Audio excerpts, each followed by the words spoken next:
What power and potency do our words carry? Words, especially today, they seem everywhere. Do we even know how many words we utter a day? How many words we text? How many words we communicate? How much of it is even meaningful? How much is nonsense? How much is destructive? To speak comes so easily that we take it for granted.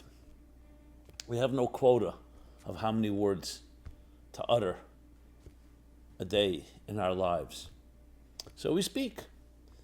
You have talk radio, talk. At the same time, words carry tremendous power. Communication between people who love each other, communication between people who are strangers, communication between spouses, between parents and children, children and parents. How important is communication? It creates relationships, the connections we have, the attachments we have.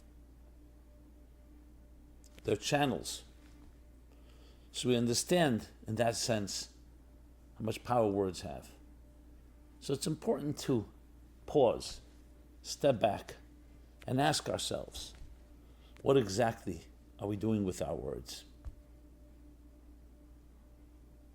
Please join me. What the Bible teaches us about the power of words.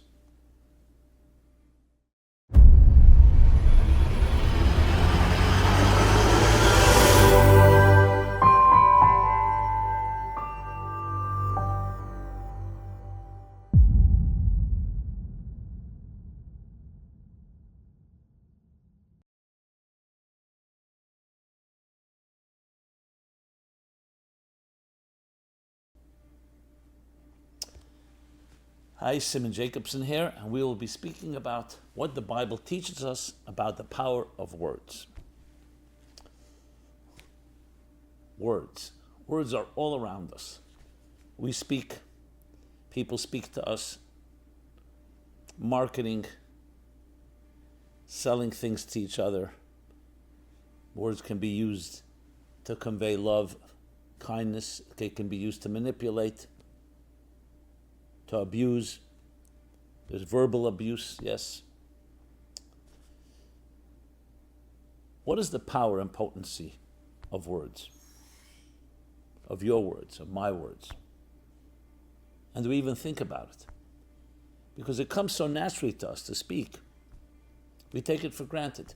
We have no quota how many words to say a day, a year, a lifetime. So we speak. We text. How many words have you texted yesterday?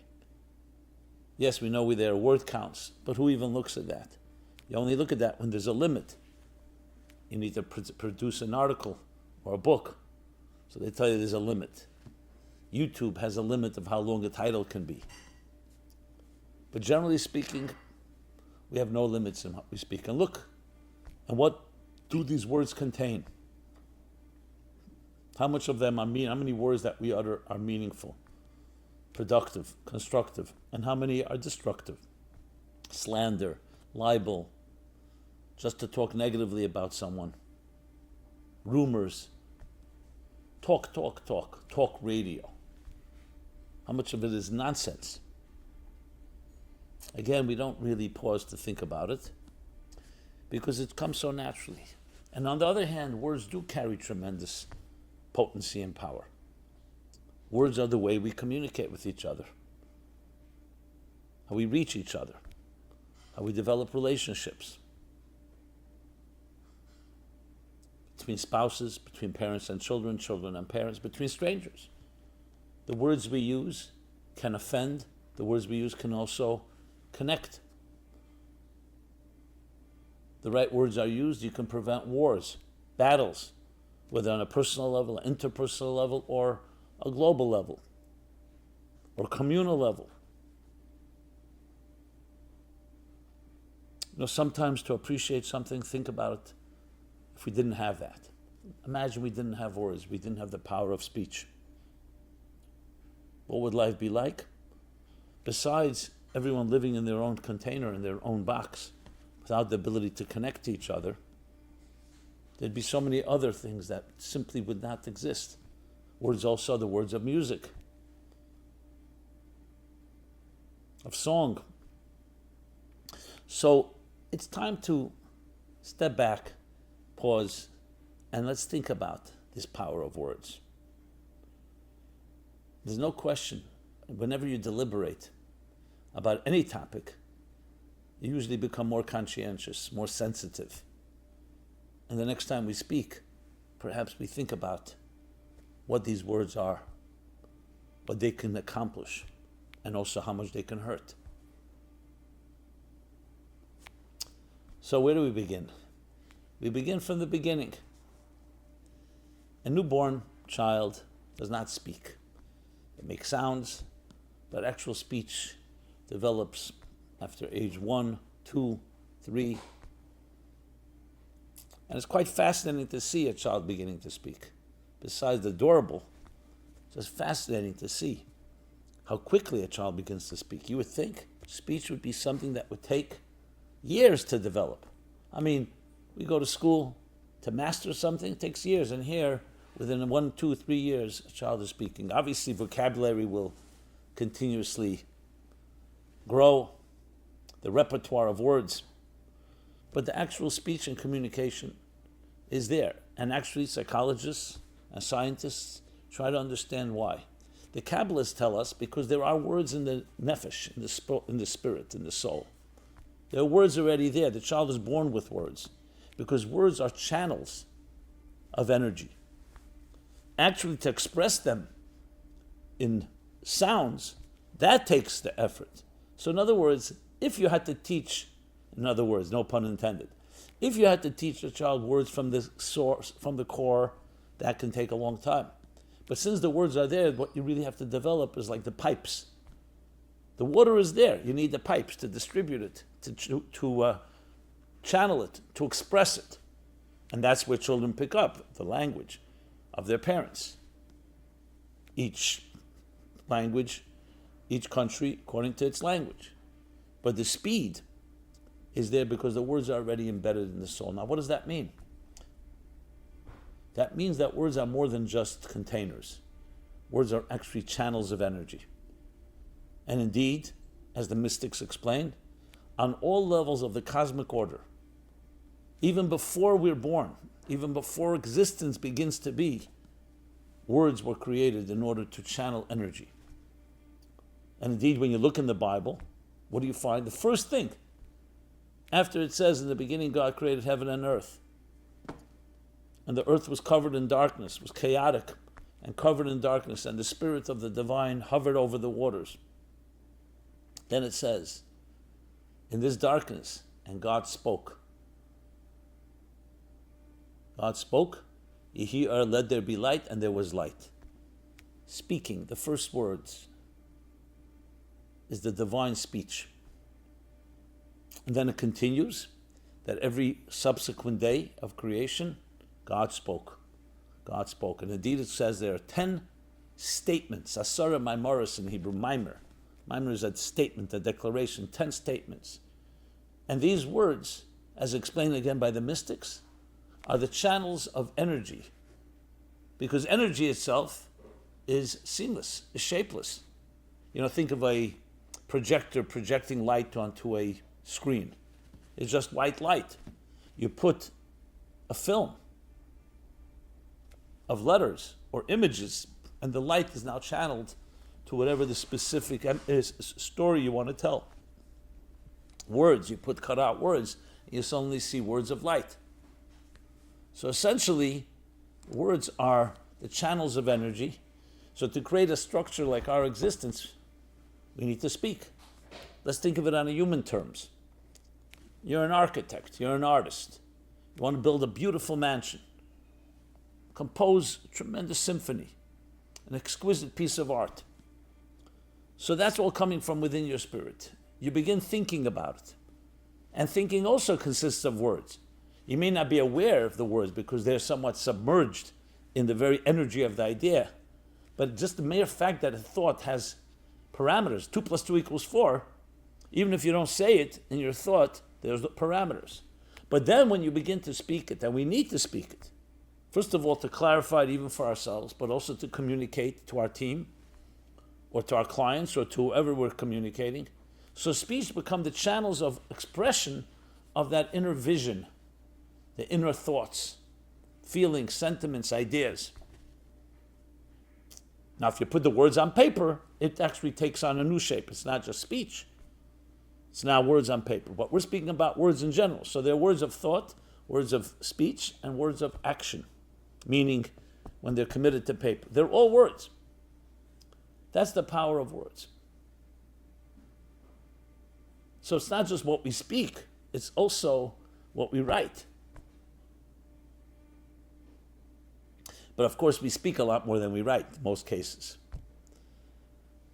So with that in mind, you see how words are significant because they're actually the process of creation, the creative process.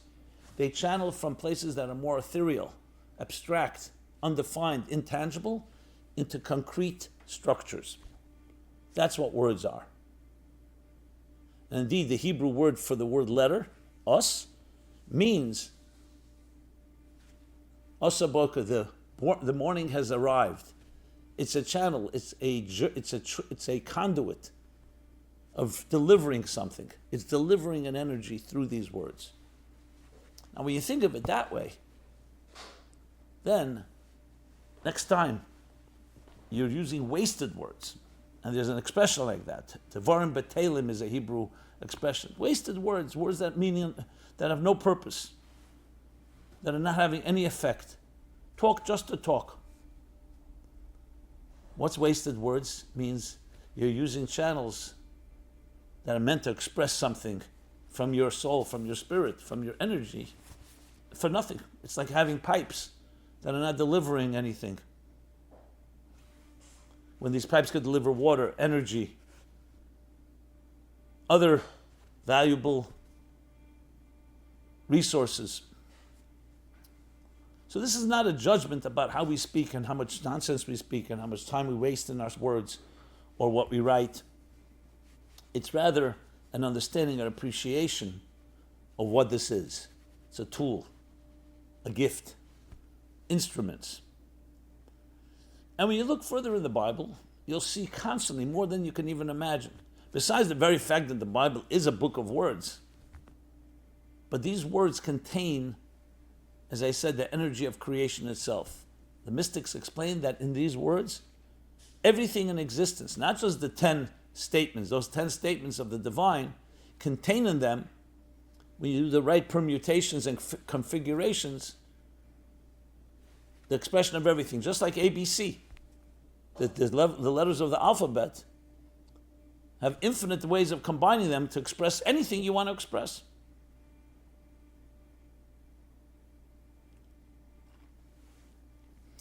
And as we go on, you see whether it's the speech of the divine God speaking to his chosen ones, whether it's Noah, Abraham, others, Adam and Eve,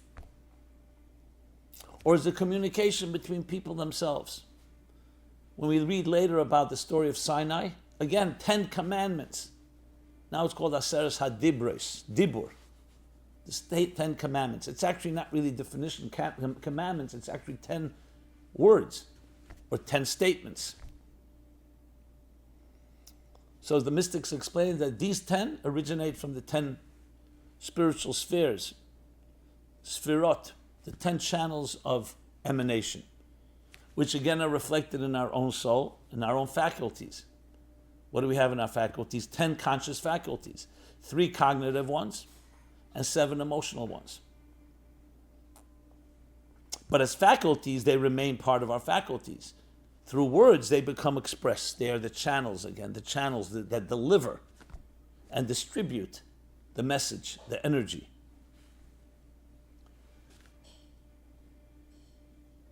So in that context, you can appreciate so much about why every word one has to be careful about. We have statements, be careful what you say. The wise shall be careful with their words, are careful with their words. because words carry tremendous potency.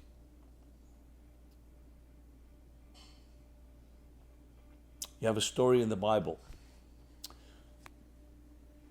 The only time Moses, so-called transgressed, did something that later cost him dearly, was when God says to him, speak to the stone. The stone that traveled with them, that gave them miraculous water to sustain the people as they traveled through the wilderness. So Moses spoke, but it didn't work. So then he struck the stone. He hit the stone, thinking that the first time when he was told to do this, he was told to strike the stone. Maybe he misheard. He saw that speaking didn't help, so he hit the stone. And that was considered a great crime for Moses. He says, you, so to speak, this great embarrassed, desecrated me, God, in front of the people, because I said, speak, and you hit the stone. Now, frankly, it's as miraculous to draw water from a stone by striking it just as by speaking to it. Try it out. So what would happen here? Either way, he didn't say to God, hey, I don't understand. How does striking or speaking to a stone going to draw water? That doesn't work that way. So what was the Moses' lack of faith here? No. But it was the change that God said to him, do this, and he did it differently. But what's the significance of striking and speaking? So let's think about it in terms of education. When you strike a child or a student, or you speak to the student, it's a big difference. The message is God could have sent many ways water. He wanted us to demonstrate that even if someone is like stone, which means they're blocked, they're cold, detached, like a rock. I am a rock. No, there's always water in there. The question is how to draw it out. So there's one way, yes, striking. You think you strike something just like you strike a flintstone, the sparks fly. You think. God said the first time, yes, because the first time I needed you to so-called acclimate the stone. But the real way, the mature way, the proper way to have long-term effect is to speak with kindness, love. So speaking here, you see how significant it is. It made a big difference. Moses didn't end up going into the promised land because of this small change, because he struck without not speaking, to teach us the power of words, the power of the right way of saying words.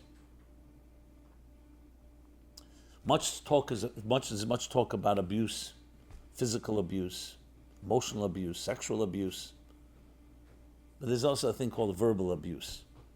Yes, you can abuse someone with words.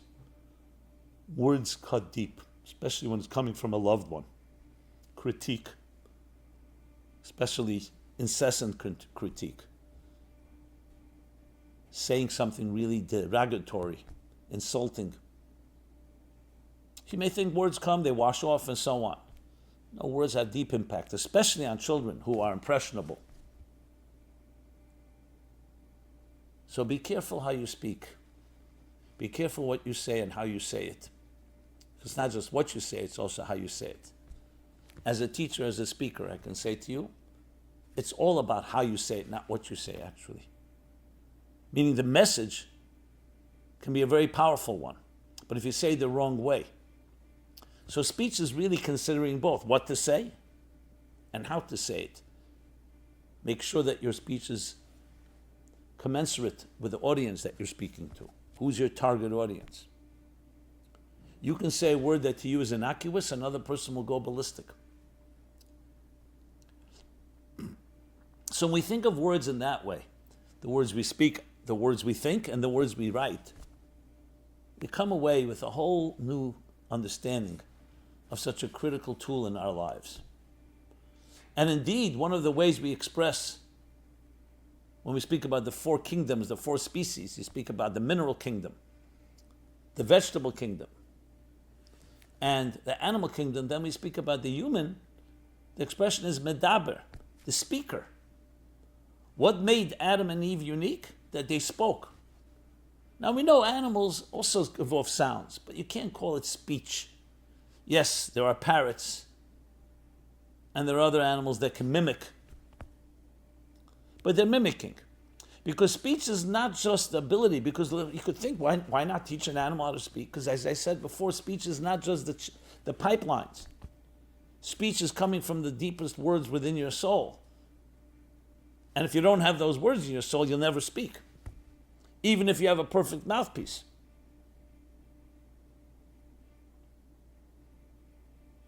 So that was makes us unique, and that was the ability for us to commune, to connect. How much has been achieved in this world because we were able to speak to each other. And yet another biblical story, speech also led to conspiracy. When the people joined together, they said, we're going to challenge God. They built the Tower of Babel. Why is it called Babylon? Because the only way God could deal with that was to have them not speak to each other. That's when languages were divided. Everyone spoke one language.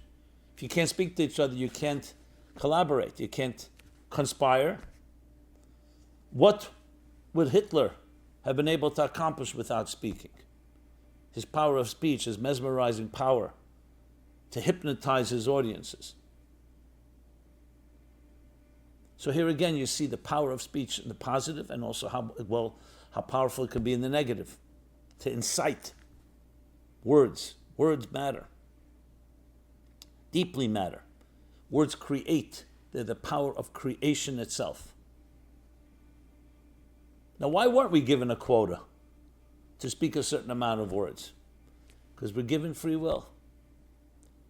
It's interesting, if you only had 100 words that you could say a day, what would you say? So, most people would argue, well, we take it for granted anyway. We think we didn't run out, and then we suddenly realize we only have one word left to say. What would you do? I think there was a book or a film about that. It's interesting. So maybe that's the way we should look at things, like the last speech. If you only had that many words, what would you say?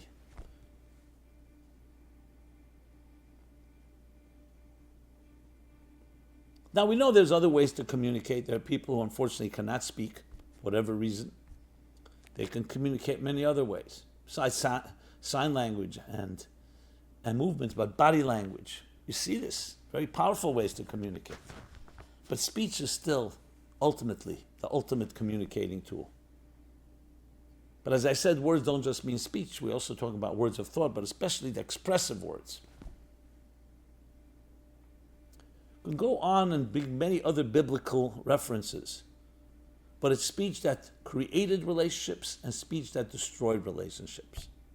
Words that create connections and words that destroy connections. We need to understand and appreciate that, especially with today's modern technology. As I mentioned at the outset, how many words do we utter a day? How many words do we text? How many words do we communicate? If we had a little more sensitivity, I'm not talking about now cold turkey changing everything. And there's a practical exercise takeaway from this discussion. Today, after you hear these words, consider next time you text, say, I'm going to now text as if these were my last words for the day. God forbid more than that. These are my last words. What are you going to do? You're going to prioritize. Find someone you want to share a word, a loving word, a kind word, a meaningful thought. I'm not expecting and I'm not suggesting that suddenly we'll be able to cut out everything else we speak about except if it's totally meaningful. But we can definitely make a shift, move the needle. It's a little more percentage towards something meaningful, something productive.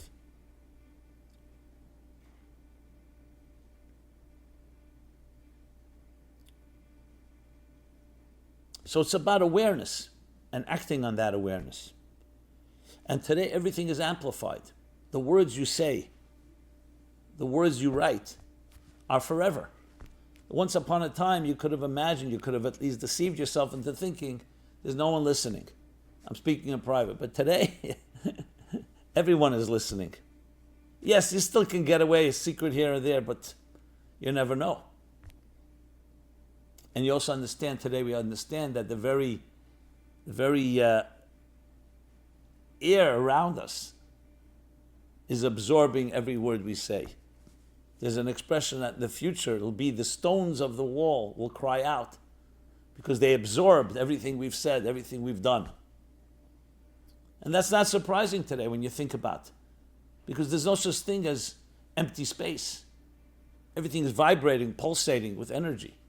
There are air waves, there are sound waves, there are other waves, many of them, most of them invisible. Are they not be affected? The subatomic particles around us not some way being affected by our words? Our words vibrate, and we know the butterfly effect, words vibrate and therefore have some impact, maybe tremendous impact. Who knows? We don't know. I will say that they definitely have impact. Yes, it's not quite like actually writing something down or doing something that's permanent, building something, but it still has impact. Even after you finish speaking, your words have an impact afterwards. Words from the heart enter the heart is an expression. And of course, destructive words, hate language, hate speech, can also have a lasting impact. Critique. We're not talking about, of course, what we have to do when someone criticizes. We have to sometimes put up a certain type of immunize ourselves. But we're talking about from the speaker's point of view. So my friends, words are tremendous gifts that were given to us, and there's no quota. But we have to behave with responsibility. And it's another way of appreciating our own mission in life. The words we speak, the words we write. We could make a better world through the words. It's interesting, the word world, I just realized, is made up of the word word with an L. Our words create worlds. Just as the divine words created and continue to create, perpetually, our words also have that power. May we use our words well. May we bring true love, gentleness, speaking to all of people we come in contact with, but especially our children who need the right words, who need guidance, who need gentleness and sensitivity and kindness. And may we transform our own very beings by using the right pipelines, the right channels, in the right way to express the deepest, most intimate feelings of truth that resonates. And remember, words from the heart enter the heart. Thank you so much. This has been Simon Jacobson, meaningfullife.com, Meaningful Life Center. This and all our wide array of programs can be found at meaningfullife.com. Please check it out. You can subscribe to our different programs throughout the week. Please enjoy. And I'd love to hear your feedback, thoughts, comments, suggestions, ideas, critique. Love to hear your words. And please share. What better way to share these words that I'm sharing right now, which are now etched into, for posterity, on YouTube and all the technologies and platforms out there. So here you see the power of words right here. Please share. Please subscribe to our growing and robust YouTube channel. And above all, use your words wisely. Thank you so much. Be well and be blessed. This program is brought to you by the Meaningful Life Center. Please help us continue our programs. Make even a small contribution at meaningfullife.com/donate.